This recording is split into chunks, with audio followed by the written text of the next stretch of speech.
comment asseoir ton autorité même quand t'es pas expert. Entrepreneur impactant, le podcast qui te sort du lit. Moi c'est Lucas et je t'aide à faire exploser ton business et enfin obtenir la vie que tu mérites. Allez, c'est parti.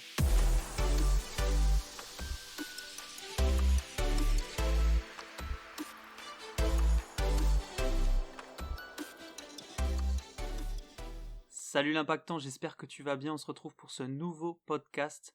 Alors je veux dire avant de commencer que tu peux me rejoindre sur Instagram Monday Impact et que tu peux aussi rejoindre la liste de mails où je t'envoie un mail de valeur tous les lundis matins.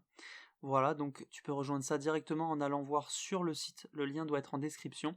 Et sinon sur Instagram, il y a le lien en bio qui accède à mon site. Voilà, et n'hésite pas à t'abonner aussi sur la plateforme où tu es pour recevoir tous les podcasts du mois de juillet. Allez, c'est parti, on va parler d'un sujet qui est vraiment hyper intéressant selon moi. Ça m'a beaucoup aidé d'apprendre ça quand j'ai commencé. Enfin justement, je le connaissais pas quand j'ai commencé, donc j'ai fait pas mal d'erreurs. Et quand je l'ai appris, je me suis dit, mais ouais, en fait, c'est totalement dingue. Donc, l'autorité. L'autorité, comme tu le sais, c'est la base de l'influence. Tu dois avoir une autorité sur ton marché, sinon personne n'achètera chez toi en fait. Tu dois avoir de l'autorité. C'est l'effet justement, l'autorité, c'est l'effet que tu vas avoir auprès des gens en montrant que tu as de l'influence et de l'expertise. Par exemple, les médecins ou les gens en blouse blanche, bah, tu les écoutes parce qu'ils ont une blouse blanche qui veut dire qu'ils ont fait des années d'études et qu'ils en connaissent plus que toi sur le sujet de la santé en général. Et pourtant, s'ils voulaient juste mettre une blouse blanche et faire semblant et te vendre n'importe quoi ou te faire avaler n'importe quoi, ça marcherait quand même parce qu'en fait, la blouse blanche, ça donne l'autorité.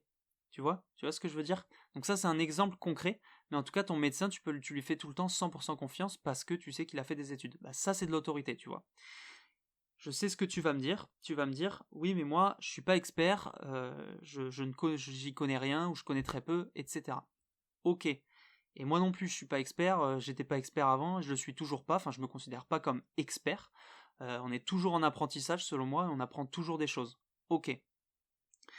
Mais tu peux quand même avoir de l'autorité. Et c'est là où ce podcast, je le trouve vraiment hyper intéressant et hyper puissant, c'est que je vais t'apprendre à avoir de l'autorité, même quand tu n'y connais rien. Et ça, franchement, si ça c'est pas hyper intéressant, voilà, dis-moi ce que c'est.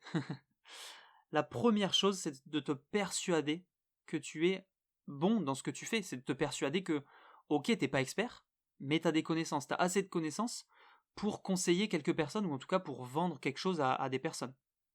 Ok. Car si tu ne crois pas en toi, ne demande pas aux autres de croire en toi, en fait. Ça sert à rien. Tu peux pas persuader quelqu'un de quelque chose dont toi-même tu n'es pas persuadé. C'est pas possible, justement. Sache que les meilleurs menteurs, bon le but je te demande pas d'être un menteur, loin de là, ne sois jamais ça, mais les meilleurs menteurs, c'est ceux qui arrivent à se persuader eux-mêmes de leurs propres mensonges.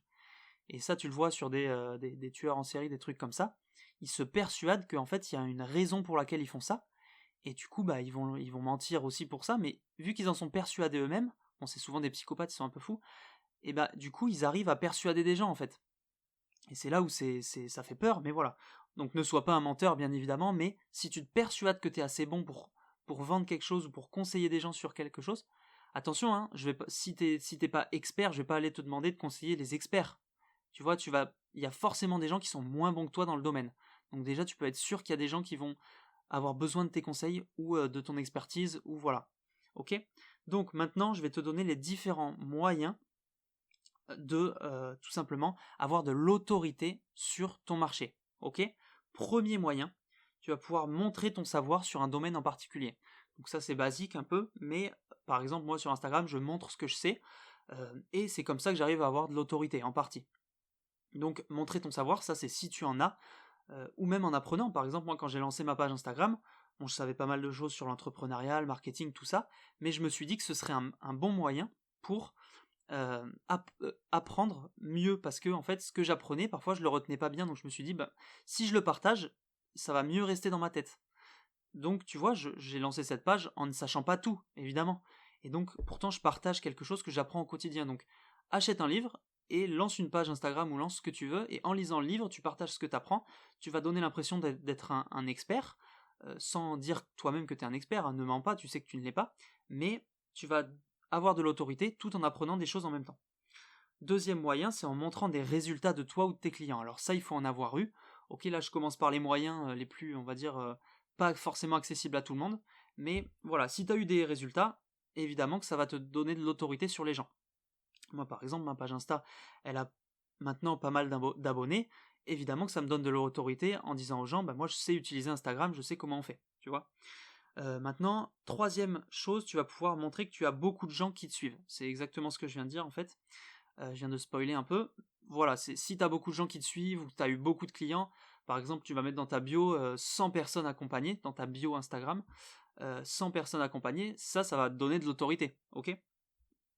Ensuite, en utilisant des termes spécifiques à ton domaine. Donc ça, c'est accessible à tout le monde. C'est-à-dire que si tu vas te lancer dans... je sais pas, si tu lances un podcast sur le jeu vidéo, si tu utilises les termes comme...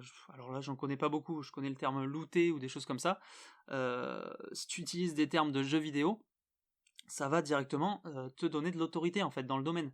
Alors que si tu arrives en parlant comme quelqu'un, comme un vieux qui connaît rien aux jeux vidéo, bah là tu vas pas avoir beaucoup d'autorité, tu vois. Donc utilise des termes qui te donnent l'air d'un expert. Ça c'est hyper important et franchement c'est accessible à tout le monde. T'as juste à aller faire une recherche sur internet sur ton domaine en tapant termes spécifiques au marketing par exemple, et là tu vas trouver des termes, un truc de fou quoi. Et ensuite tu les écris sur un carnet et tu les utilises au quotidien. Ensuite, en ayant une approche différente de tes concurrents et en critiquant l'ennemi commun. Alors, avoir une approche différente de tes concurrents, ça va être visé par un autre angle, comme je le disais dans le podcast sur l'USP, c'est arriver d'une autre manière, et en fait ça va te donner un peu une autorité parce que t'es différent, tu fais ta différence, et du coup les gens ils vont se dire, ok lui il est pas pareil, j'aime bien, pourtant sans forcément apporter une grosse expertise, mais t'arrives différemment, les gens vont aimer, en créant des émotions souvent. Et en critiquant l'ennemi commun, qu'est-ce qu'un ennemi commun? Ce qui rapproche vraiment les gens, c'est pas forcément d'apprécier la même chose, mais souvent ce qui rapproche, c'est aussi d'avoir un ennemi commun. On dit que l'ennemi de mon ennemi est mon ami. Tu vois ce que je veux dire? Donc, si tu as un ennemi commun dont tu parles, par exemple, si tu veux dire que ton ennemi c'est l'État français parce qu'il te fait payer trop d'impôts et tout, et que tu veux en parler, bah tous les gens qui sont énervés contre l'État français qui leur fait payer trop d'impôts, ils vont venir, tu vois, ça va les rapprocher. Et ça va te créer de l'autorité parce que tu vas beaucoup en parler, du coup les gens vont se dire oui, j'aime bien ce qu'il fait, en effet, il a raison, non. C'est un exemple, ça peut être surtout, mais on a tous un ennemi commun, tu peux le trouver dans ton domaine, et voilà, trouve-le. Et dernière chose, c'est en utilisant la parole de quelqu'un ayant de l'autorité. Ça, c'est le truc le plus puissant qui est vraiment accessible à n'importe qui. C'est-à-dire que dans n'importe quel domaine, il y a forcément quelqu'un qui s'y connaît hyper bien, qui est un expert justement dans ton domaine, que tu connais. Et bien tu vas utiliser son autorité.